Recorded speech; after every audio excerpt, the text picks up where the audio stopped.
رسول اللہ صلی اللہ علیہ وآلہ وسلم نے فرمایا، قرآن پاک میں ایک سورت 30 آیات کی ایسی ہے، وہ اپنے پڑھنے والوں کی شفاعت کرتی رہتی ہے یہاں تک کہ اس کی مغفرت کرا دے۔ وہ سورت تبارک اللہ زی ہے۔ رسول اللہ صلی اللہ علیہ وآلہ وسلم نے ارشاد فرمایا، میں اس کو جنت کے ایک گوشے میں گھر کی ضمانت دیتا ہوں جو حق پر ہونے کے باوجود جھگڑا چھوڑ دے۔ میں اس کو جنت کے درمیان میں گھر کے ضمانت دیتا ہوں جو مزاح میں بھی جھوٹ بولنا چھوڑ دے، اور میں اس کو جنت کے اعلیٰ درجے میں گھر کی ضمانت دیتا ہوں جس کا اخلاق اچھا ہو۔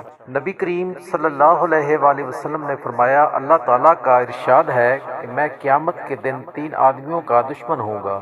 ایک وہ جس نے میرا نام لے کر عہد کیا پھر بے وفائی کی، دوسرا وہ جس نے کسی آزاد کو بیچ دیا اور اس کی قیمت کھائی، اور تیسرا وہ جس نے کسی مزدور سے پورا کام لیا لیکن اس کی اجرت نہ دی۔